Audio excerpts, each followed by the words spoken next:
saya pribadi dan untuk hadirin semuanya, kita dikasih hadiah dari Allah Subhanahu wa taala, yaitu kehadiran kakak saya, senior saya, guru saya, ad-da'i ilallah Al-Habib Ali bin Abi Bakar Al-Hamid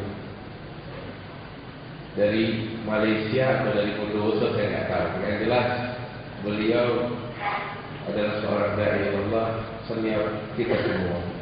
Beliau adalah murid pertama yang datang ke Hadramaut berguru kepada Habib Umar sebelum guru kita Habib Munzir, sebelum Habib Jandar dan yang lain-lainnya.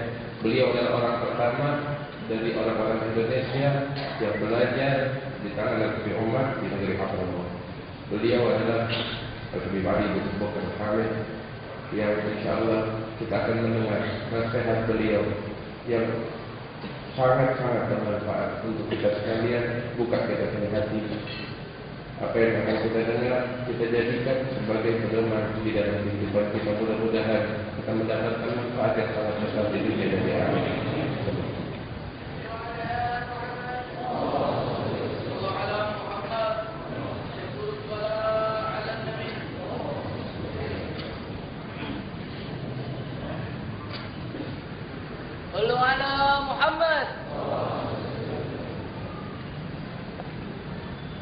الحمد لله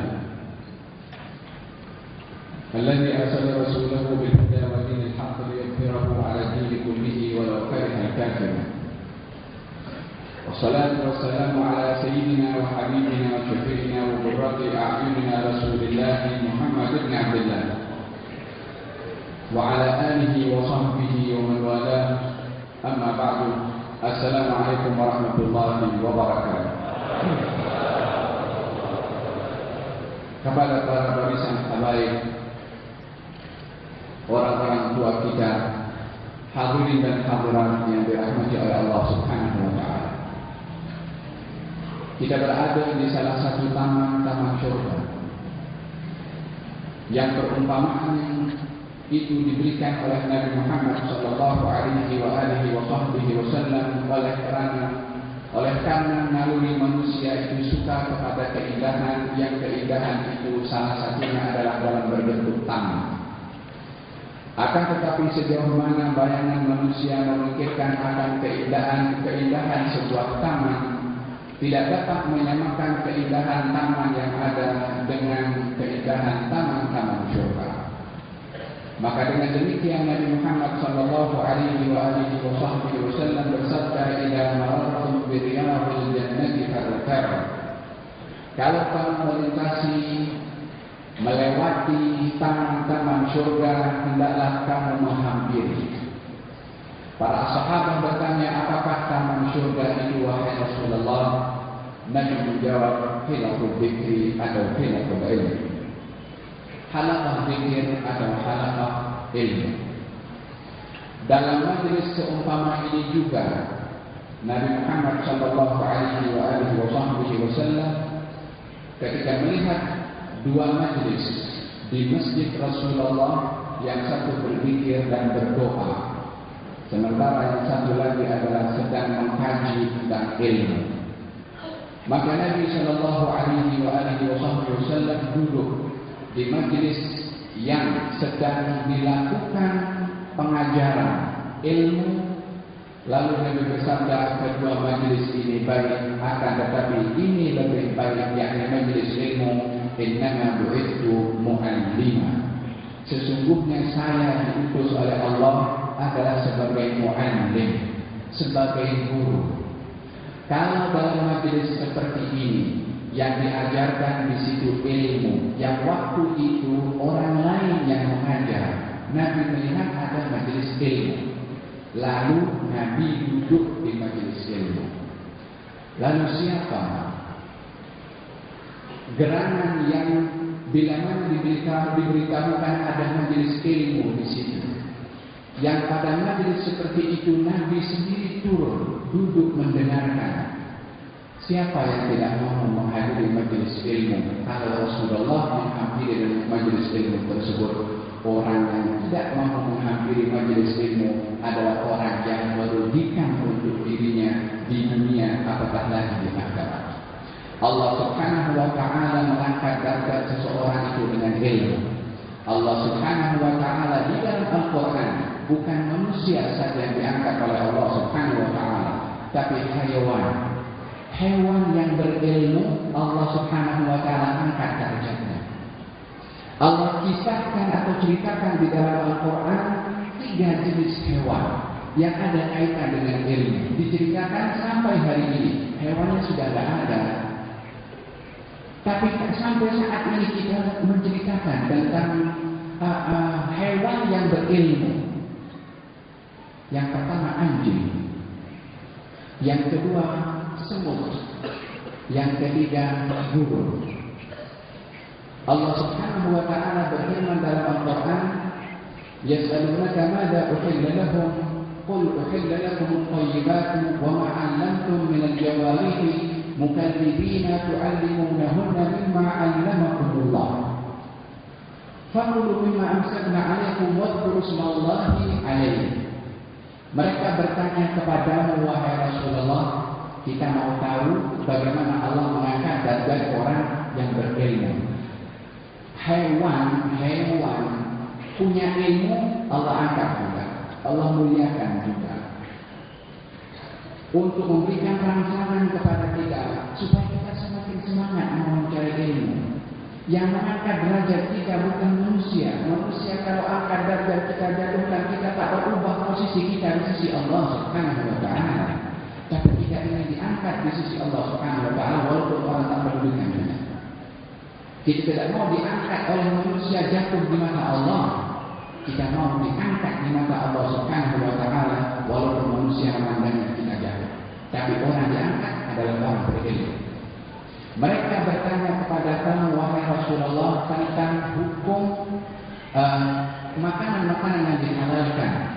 Katakan kepada mereka, wahai Rasulullah, makanan yang dihalalkan adalah yang thayyibah, yang baik. Makanan itu ada halal, ada baik. Yang halal belum tentu baik. Yang baik pasti halal. Karena makanan yang halal mungkin tidak baik kalau seseorang ada penyakit kencing manis, minum gula banyak, atau makanan-makanan yang boleh menaikkan lagi. Makanan yang halal tapi nggak baik bagi dia. Allah berfirman, "Uhilla lakum thayyibah." Dihalalkan kepada kamu makanan yang baik. Kalau memilih makanan, bukan hanya halalnya, baiknya juga mesti dicari. Kemudian, wa ma'alantum minal jawarihi. Dan juga makanan yang dimangsa oleh hewan-hewan yang kamu telah alamtum, kamu ajarkan, kamu bagi pendidikan. Itu hewan, kalau diajar, diberi pendidikan, ada syahadat, itu ijazah, terlatih, itu hewan. Maka hewan yang digunakan untuk berburu yang sudah diajar berburu, makanan atau mangsa yang dimangsa oleh hewan itu akan jadi makanan yang halal. Walaupun ketika dimangsi atau dihantarkan itu, hewan yang ditangkap mangsanya sudah mati, halal dimakan.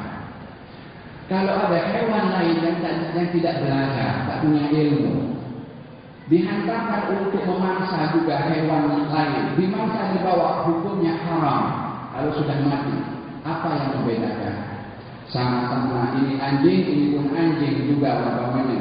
Tapi ini anjing punya ilmu, yang ini anjing tak punya ilmu. Allah beritahu, mangsa yang diburu oleh anjing berilmu halal, mangsa yang diburu oleh anjing tak berilmu haram. Sampai dibedakan dengan ilmu pada anjing itu atau hewan-hewan yang boleh digunakan untuk memangsa, karena ilmunya dibedakan halal dan juga haramnya. Ini anjing. Yang kedua, burung. Burung hudhud yang kita semua tahu cerita burung hudhud dengan Nabi Sulaiman. Kata Nabi Sulaiman, "Marilah al-hudhud amkan al-ghaibin." Saya tidak nampak burung hudhud. Kemana dia? Kenapa tidak hadir? La u'adzibanna. Saya akan hukum dia. Aw la atba'anna. Atau saya akan sembelih dia. Aw la ya'tini bi sultanin mubin. Atau burung hudhud itu datang bawa alasan, sebab surat MC. Kalau sekarang orang tahu tak bagaimana kerja itu ada surat MC. Kemudian burung Hudhud datang. Pertama ketemu dengan Nabi Sulaiman, dia beritahu, ahabtu ma lam tuhibbih wa ji'tuka min sab'in bi naba'in yaqin. Saya tahu berita yang kamu tak tahu. Ya Sulaiman, ya Nabi Allah, saya tahu berita yang kamu tidak tahu. Saya datang dari negeri Sabak di Yaman. Kemana? Ke Baitul Maqdis di Palestina, tempat kerajaan Nabi Sulaiman. Bina dan yakin dengan berita yang meyakinkan. Diberitahukan apa beritanya itu? Diberitahukan kalau di sana ada rakyat yang dipimpin oleh raja, ratu perempuan yang menyembah kepada selain Allah Subhanahu Wa Taala. Kata Nabi Sulaiman, saya belum pasti lagi beritakan bahwa ishab bin Hada, bawa surat saya ini pergi ke mana? Pergi ke Sabah. Dari mana? Daripada Baitul Maqdis. Itu burung Hudhud tidak punya hadar, tidak ada bekal, bertanya tawakal kepada Allah Subhanahu Wa Taala. Dia punya himmah, punya semangat. Jangan kalah sama burung Hudhud semangatnya untuk memberi hidayah kepada orang lain. Itu satu negara yang masuk Islam karena burung Hudhud yang membawa ilmu berita kepada Nabi Sulaiman. Maka dengan demikian burung Hudhud selamat daripada dihukum oleh Nabi Sulaiman. Tapi diceritakan oleh Allah Subhanahu Wa Taala. Kenapa diceritakan oleh Allah Subhanahu Wa Taala burung Hudhudnya? Kalau diberitahukan Ratu Balqis masuk setelah Nabi Sulaiman, selesai masalah sudah pun. Tapi ceritakan burung Hudhudnya, sebab ilmu, satu ilmu saja yang dibawa oleh burung Hudhud. Itu burung Hudhud tak masuk dalam satu kuliah yang pastinya tafsir, fiqh atau hadis, tidak, tapi satu ilmu.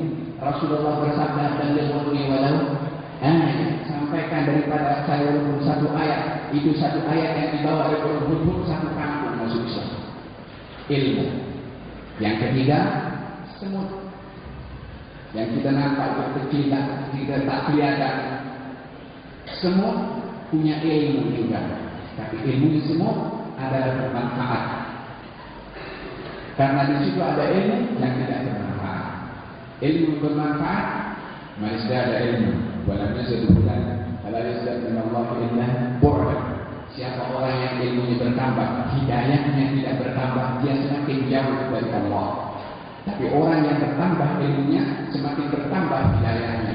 Di antara tambahan hidayah adalah kalau dia mengetahui satu ilmu, dikongsikan dengan orang lain, berikan manfaat kepada orang lain dengan ilmu yang dia ada.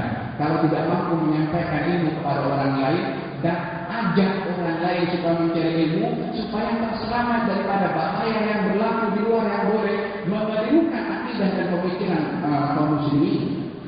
Itu semut ketika mendengar Nabi Sulaiman dengan tentaranya jalan itu, dia panggil wahai sekalian semut, udkhulu masakinakum, masuklah kamu ke rumah-rumah kamu. La yatimannakum Sulaiman wa yudkhuluhum la yashurun. Jangan sampai kamu dipijak oleh Nabi Sulaiman dan tentara-tentaranya sementara mereka tidak sedar kalau kamu berada di bawah. Itu semua mendatangkan manfaat sama semut-semut yang lain, sebab dia nak kongsi keselamatan sama yang lain. Semut menjadi penasehat, semut menjadi penyelamat, diceritakan oleh Allah Subhanahu Wa Taala. Kita ingin belajar mencipta itu adalah penambahan ilmu yang bermanfaat. Ilmu yang bermanfaat bukan hanya untuk diri sendiri, kongsi dengan yang lain. Ajak kalau tidak mampu menjelaskan kepada orang lain, karena akan diangkat derajat orang yang mempunyai ilmu, dan tidak ada kedudukan yang tertinggi setelah kedudukan para anbiya, melainkan kedudukan para ulama. Yarfa'illahu alladziina aamanu minkum walladziina utul ilma darajat. Allah Subhanahu Wa Taala akan mengangkat derajat orang-orang yang beriman dan juga orang-orang berilmu, derajat dengan tingkatan-tingkatan derajat yang tinggi di sisi Allah Subhanahu Wa Taala. Selagi masih ada orang yang berilmu yang ingin menyampaikan ilmu, jangan tinggalkan kerjaan, tinggalkan kesempatan dan peluang untuk belajar dengan mereka sebelum mereka diambil oleh Allah Subhanahu Wa Taala. Sudah diambil daripada kita seseorang yang sudah berjasa, yang menanamkan majelis-majelis seumpama ini di semua tempat di Indonesia ini. yang akarnya cukup kuat hingga hari ini mazharnya kita boleh melihat di hadapan saya sekarang ini adalah seseorang yang pernah berada di sini, yang sebelum ini terakhir saya datang ke tempat sini beliau duduk di atas kursi roda dan menyampaikan ilmunya juga dalam keadaan beliau sakit, tapi dipanggil juga oleh Allah Subhanahu wa taala, dan masing-masing daripada kita akan juga dipanggil oleh Allah Subhanahu wa taala. Tapi bila mana datang waktu Allah akan memanggil kepada kita, jangan sampai kita berada jauh daripada payung mereka para ulama. Tetapi kalau kita tidak berhimpun dengan mereka di sini, tidak berkumpul dengan mereka di sini, tidak rapat dengan mereka di sini, jangan harap akan dapat berkumpul dengan para ulama di sana.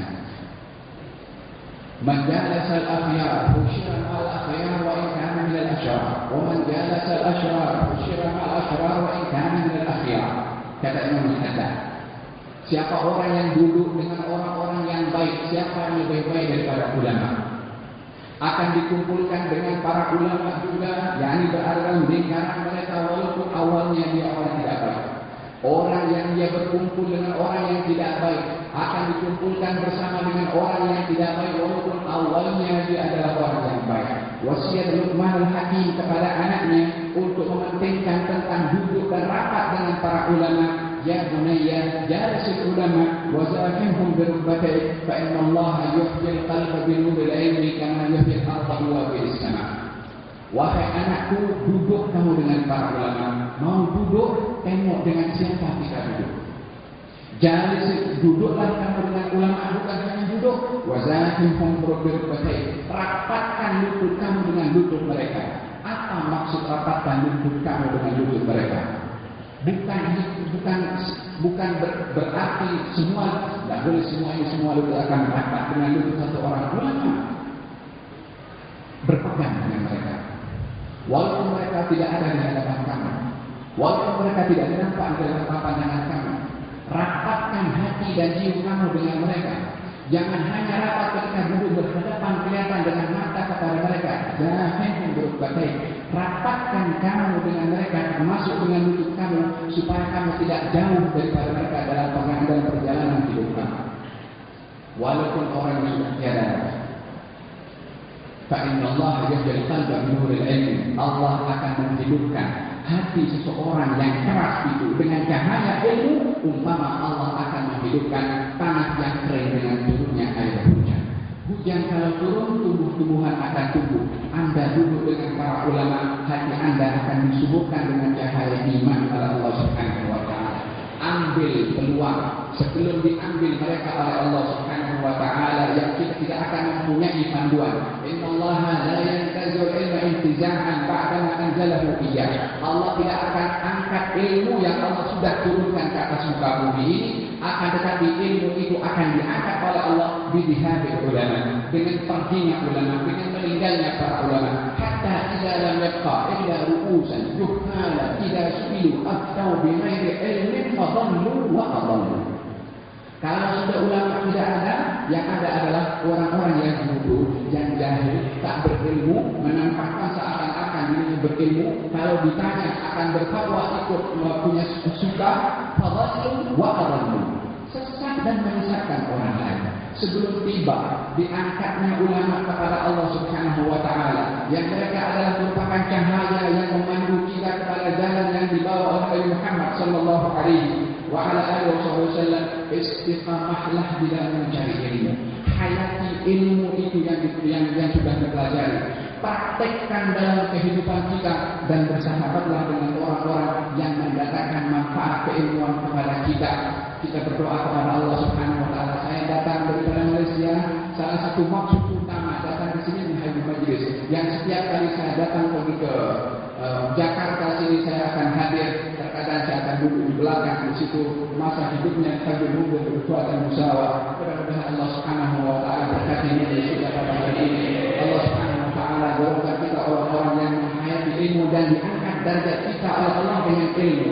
Dikarenakan hati ini dengan ilmu bermanfaat. Dijadikan kita orang-orang yang berjalan berlandaskan dengan panduan ilmu yang menjadi warisan Nabi Muhammad sallallahu alaihi wa ala alihi wasallam. Dan mudah-mudahan Allah Subhanahu wa taala berikan keberkatan kepada sesiapa saja mengajar di tempat ini. Habibana Ahmad bin Naufal bin Abdul Salim bin Ahmad bin Jidan. Allah mudah-mudahan panjangkan umur dan tambahkan lagi keberkatan kepada Habibana Muhsin Al-Hamid Habibana Abdul Rahman dan juga para habaib Habibana Hud bin Muhammad Bajar Atas dan siapa yang biasa dan daiman kerap dan sering datang ke majlis ini diangkat derajat mereka oleh Allah Subhanahu wa taala. Didoakan dengan orang-orang yang saleh insyaallah. Dan mudah-mudahan Allah Subhanahu wa taala angkat derajat Habibana Mundir bin Fuad Al-Musawi. Ditempatkan di sisi yang tinggi di sisi Allah Subhanahu wa taala pada ini. Dijadikan oleh Allah Subhanahu wa taala golongan orang-orang yang hampir dengan Nabi Muhammad sallallahu alaihi wasallam. Dan kita berdoa kepada Allah Subhanahu wa taala, kepada jamaah yang selalu hadir dalam majlis Rasulullah di setiap hari ini dan juga majlis-majlis tempat yang lain bersama dengan Habib Mundir bin Fuad Al-Musawi, berdoa khusus kepada Allah mudah-mudahan mereka diberikan husnul istiqamah insyaallah. Kesempurnaan dalam istiqamah berjalan di dalam panduan yang telah ditanamkan oleh Habib Mundir bin Fuad Al-Musawi dan mudah-mudahan Allah Subhanahu wa taala jadikan kita orang-orang yang diselamatkan oleh Allah daripada fitnah wal bala dan juga kejahilan. Allahumma hdina bihuda wa sallam wa yusari fil bar wa la tawlina waliyan siwa wa la takanna